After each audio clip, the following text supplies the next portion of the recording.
સ્વાગત છે તમારું અમારી ચેનલ ગુજરાતી વાતમાં। કન્યા રાશિની પૂરી જિંદગીની 11 કડવી સચ્ચાઈઓ એવી સચ્ચાઈઓ છે કે તેમને સાંભળી આપણું પણ થનગનાઈ જાય છે।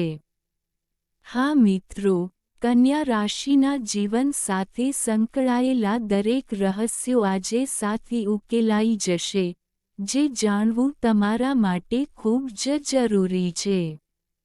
શું તમે કદી વિચાર્યું છે કે તમારા જીવનમાં તે કોણ-કોણસા સચ્ચાઈઓ છે જે તમને સફળતાની ઊંચાઈઓ સુધી લઈ જઈ શકે છે? જો તેમને અજાણમાં છોડવામાં આવે, તો સંઘર્ષમાં પણ નાખી શકે છે। આજે અમે તમામ પાસાઓ પર ખરેખર ચર્ચા કરવા જઈ રહ્યા છીએ, જે કન્યા રાશિના જાતકોના ભવિષ્યને આકાર આપે છે। આજની ભવિષ્યવાણી કન્યા રાશિના જાતકો માટે ખૂબ જ વિશેષ છે। આજના વિડીયોમાં અમે તમને જણાવીશું કે કન્યા રાશિના બચ્ચપણ, યુવાની અને વૃદ્ધાવસ્થાના સાંજવાળા કઈ રીતે રહે છે। તમે નક્કી જીવનમાં અનેક વખત વિચાર્યું હશે કે ચૂકીઓ કે કન્યા રાશિના બચ્ચપણ, યુવાની અને વૃદ્ધાવસ્થા કઈ રીતે પસાર થાય છે। શું આ સંઘર્ષોથી ભરેલા હોય છે કે પછી કોઈ એવું મોકું આવે છે જ્યારે કિસ્મત સંપૂર્ણપણે બદલાય છે? આજ અમે આ બધા મુદ્દાઓ પર ઊંડા ચર્ચા કરીશું અને જાણ્યા પણ પડશે કે તમારી સંતાન કેવી રહી છે, શું તમે સંતાનના સુખની અનુભૂતિ કરશો કે નહીં, અને જો નહીં, તો ભવિષ્યમાં સંતાન સુખનો યોગ કયો છે? આ ઉપરાંત, કન્યા રાશિના જાતકોના વિવાહિક જીવનની સ્થિતિ પણ જોવા મળશે। શાદીશુદા જીવન કેવું રહે છે? ખુશહાલી રહે છે કે નથી? કેવા વિઝનમાં ઉતાર ચઢાવ આવે છે?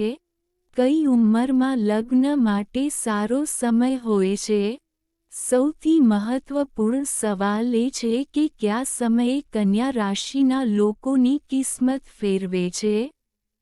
તેમના ગોલ્ડન સમયનું પીરિયડ ક્યારે શરૂ થાય છે અને કેટલા સમય સુધી રહે છે?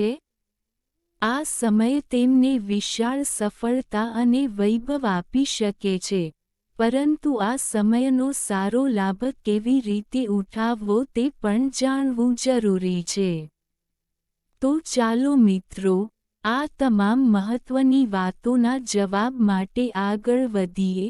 પૂર્વે વિડીયોને એક પ્યારથી લાઇક કરો અને કોમેન્ટ બોક્સમાં સચ્ચા દિલથી હર હર મહાદેવ જય મહાકાલ જરૂર લખો।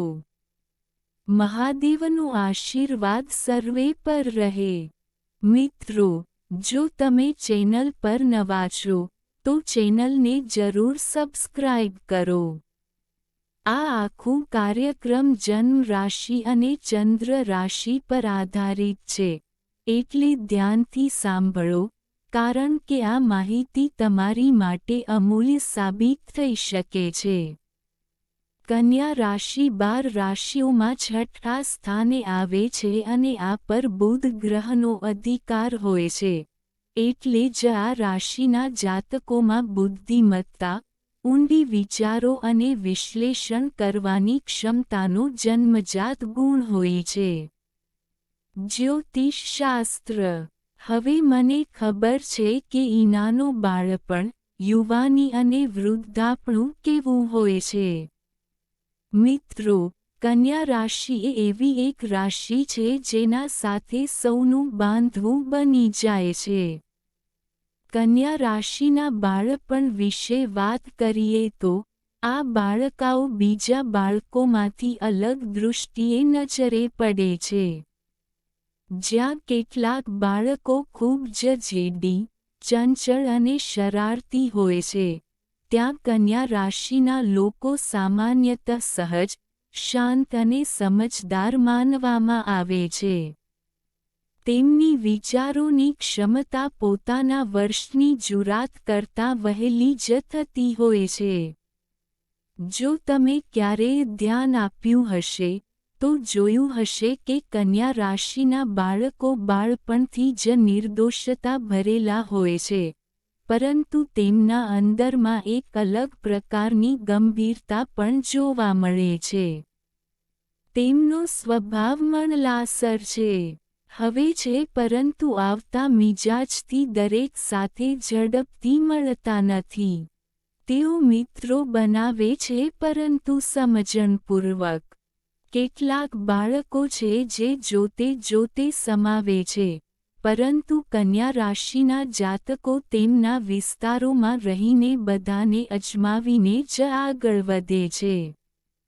તેઓ અભ્યાસમાં બહુ સંભાળ રાખે છે, તેમનું મગજ ચોક્કસ હોય છે અને શીખવા માટે વાતાવરણ હોય છે. શિક્ષકોની નજરમાં તે તો સામાન્ય રીતે સારી આગેવાની હોય છે. જરૂર નથી કે તેઓ હંમેશા ટોપર્સ હોય, પરંતુ જ્ઞાનની ઊંડાઈને સમજવામાં તેઓ મોહર હોય છે. તેમની ટેલેન્ટ બાળપણથી જ દેખાઈએ લાગી જાય છે અને કુટુંબથી લઈને શાળાની સુધી તેમની ઘણી વખણાય છે. તમારા માટે આ છે, જ્યારે કન્યા રાશિના લોકો મોટી ઉંમરે જતા હોય ત્યારે તેમની ઝડપ વધુ વધે છે. તેમની માર્કેટિંગ ક્ષમતા અજબ હોય છે, અને બોલવાની શૈલી એટલી ફેબુલસ હોય છે કે સામેવાલા તરત જ પ્રભાવિત થઈ જાય છે. તેમની કમ્યુનિકેશન સ્કિલ્સ એટલી અસરકારક હોય છે કે લોકો તેમની વાતો ધ્યાનથી સાંભળે છે. તેમની અંદર કંઈક અલગ જ હોય છે.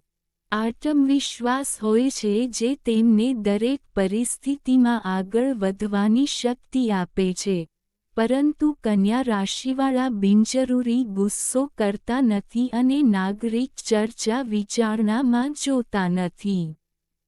તેઓ કોઈ સાથે રગડી કે ઝઘડો કરવામાં રસ નથી ધરાવતા, ફક્ત પોતાના લક્ષ્ય પર જ ધ્યાન કેન્દ્રિત કરે છે.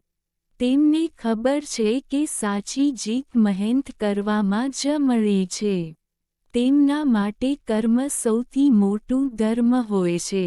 એવું જોવું હોય કે કામ કેવું જાય, ઊંચું કે નાનું, તે સંપૂર્ણ લાગણીથી તેમાં જોડાઈ જાય છે. આ લોકોની વિચારણા હંમેશા સંવેદનશીલ અને સકારાત્મક હોય છે, અને આ જ કારણ છે કે તેઓ જીવનમાં સફળતા પ્રાપ્ત કરે છે. કન્યા રાશિવાળા લોકો આધ્યાત્મિક હોય છે. આપણી જિંદગીને બેલેન્સ કરીને જીવે છે. ફરવા ફૂર્તીએ બહુ રુચિ નથી, પરંતુ જ્યારે પોતાના સાથે હોય તો દરેક અવસરમાં પૂરા આનંદ માણી લે છે. પરિવાર માટે હંમેશા સમર્પિત રહે છે અને મિત્રતાને પણ સંપૂર્ણ ઈમાનદારીથી નિભાવે છે. યુવાનીમાં જ આ જવાબદારીઓને સમજી લે છે અને જલ્દી પોતાના પગ ઉપર ઊભા થવા માટે મહેનત કરવા લાગે છે. જ્યાં બીજા લોકો મસ્તીમાં લાગેલા હોય છે, ત્યાં આ પોતાની ભવિષ્યને લઈને પહેલેથી જ તૈયાર રહે છે. હવે આ વિચારશો નહીં કે તેમની મહેનતનો ફળ તરત જ મળે છે.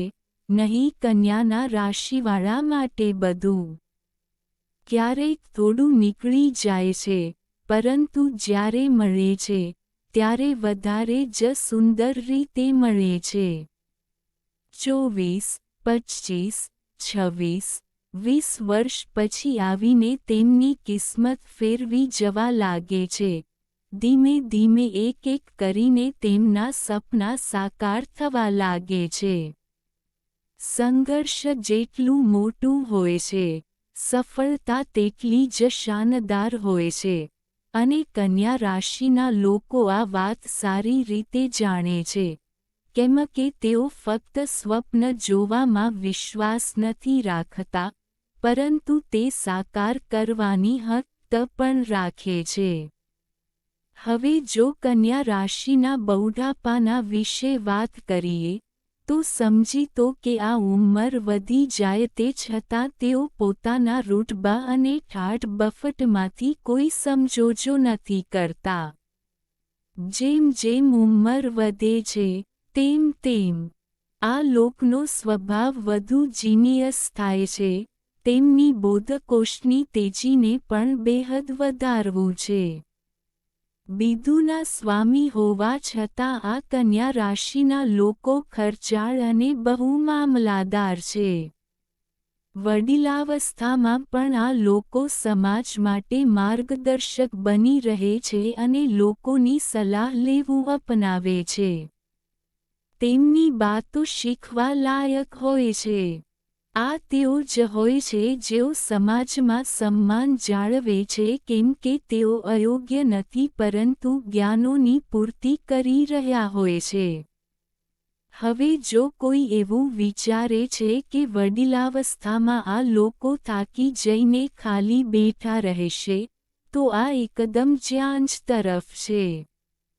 કન્યા રાશિવાળા લોકો આરામથી બેસીને ખોરાક બનાવવાની બાજુમાં, આવા લોકો આખરે સુધી કંઈ ન કેટલીક કામમાં વ્યસ્ત રહે છે. તેમને હંમેશા કંઈ નવું કરવાની ઈચ્છા રહે છે. જો સ્વાસ્થ્યની વાત કરીએ તો વૃદ્ધાવસ્થામાં તેમને ચામડી સંબંધી સમસ્યા હોઈ શકે છે, પરંતુ એક બાબત ધ્યાન આપવાની છે કે તેમને વૃદ્ધાવસ્થામાંનો દેખાવ ઝડપથી નજરે નથી આવતો. જ્યાં બીજા લોકોના ચહેરા પર ઉંમર સ્પષ્ટ દેખાય છે, ત્યાં કન્યા રાશિના લોકો ફિટ અને એક્ટિવ રહેવાની સંપૂર્ણ કોશિશ કરે છે. એવા લોકોએ યોગ, એક્સરસાઇઝ અથવા કોઈ ન કોઈ રીતે પોતાને ઉર્જાવાન રાખવાની કળા શીખી લીધી છે. હવે જાણીએ કે કન્યા રાશિના સંતાનો કેવી રીતે હોય છે. પંચમ ભાવેના માલિક શનિદેવ છે, જે તમારા સંતાનોની પ્રવૃત્તિને નિયંત્રિત કરે છે. શનિદેવનો પ્રભાવ સંતાને આદર્શવાદી બનાવે છે, પણ તેની સાથે એક સતત ભાવ પણ હોય છે. આ લોકો પોતાના ઘનશ્યોમાં સ્વતંત્ર રહે છે અને અભ્યાસમાં તેજ હોય છે, પણ પોતાના રસ્તે ચાલે છે. જો તમે તેમને કોઈ કામ માટે કહેશો, તો તેઓ સૂત્રો પ્રમાણે નહીં પરંતુ પોતાના ધોરણ પ્રમાણે માર્ગ પસંદ કરશે. કેમ કે પંચમ ભાગનો સ્વામી શનિદેવ છે. શનિદેવ પોતાના પ્રેમને ઝડપી રીતે દર્શાવે નથી, પરંતુ ખૂબ માટે મહેનતી અને કામકાજી હોય છે. પરંતુ શરૂઆતના 12મી 15 વર્ષમાં આ વખતે અલસાયતા જોવા મળે છે. ક્યારેક તમને લાગી શકે છે કે તે જીવનમાં કંઈ કરવાનું નથી શકતા, પરંતુ સમય આવશે ત્યારે તેઓ બધાને આશ્ચર્યચકિત કરી દે છે. હવે જાણીએ કે કન્યા રાશિનો પરિણય જીવન કેવો હોય છે. સપ્તમ ભાવના શાસક છે દેવગુરુ બૃહસ્પતિ અને રાશિના શાસક બુધ ગ્રહ. આ બંનેનું સંયોગ લગ્નજીવનને સારું બનાવે છે, પરંતુ કેટલીક પડકારોને પણ સાથે લે છે. તમારા જીવનસાથી ખૂબ જ જ્ઞાની હોય છે. તેઓ દરેક વસ્તુમાં પોતાની સમજણ અને જાણકારીઓ રજૂ કરવાનું પસંદ કરે છે.